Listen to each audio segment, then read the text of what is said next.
ఆవుకి ఎప్పుడైనా సరే ఎవరమైనా తోకని తలకానిచ్చుకుంటాం, తోకకి దండం పెడతాం, కానీ ఆవు ముఖానికి మాత్రం దండం పెట్టటము అనేది కుదరదు. దానికి గల కారణము వివరణ అనేది ఇదనమాట. జరిగిన మోసాన్ని తెలుసుకున్న శివుడు కోపోద్రిక్తుడైనాడు.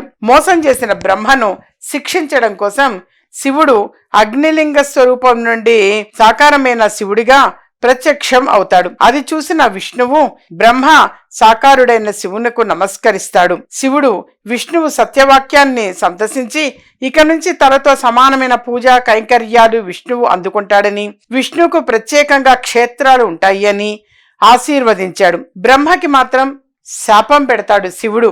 ఆ సమయంలో శివుడు కోపంతో బ్రహ్మ అబద్ధం చెప్పినందుకు శిక్ష విధిస్తాడు. ఆనాటి నుంచి ఎవరు బ్రహ్మను పూజించరని, బ్రహ్మకు అసలు ఆలయాలే ఉండవు అని చెప్పేసి శివుడు శాపం ఇచ్చాడు. అందుకే మనకి బ్రహ్మకి ఆలయాలు కానీ పూజలు కానీ ఉండవు. కేతకి పుష్పాన్ని కామధేనువు శపించిన శివుడు అబద్ధం సాక్ష్యం చెప్పినందుకు కోపోద్రిక్తుడైన శివుడు ఆనాటి నుంచి మొగలి పువ్వుకు పూజ అర్హత లేదు అని చెప్పేసి చెప్తాడు.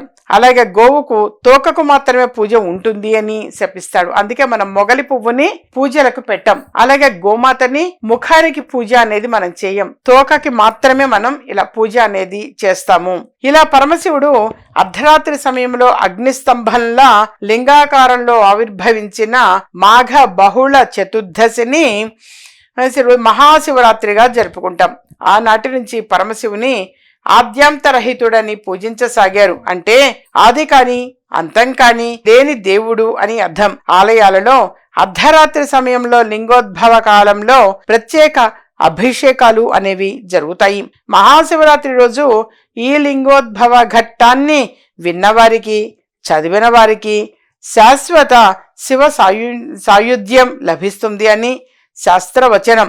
అందుకని చెప్పేసే ఈ విధంగా ఈ కథ అనేటువంటిది అన్నమాట తెలియచెప్పడం జరిగింది. ఓం నమః శివాయ.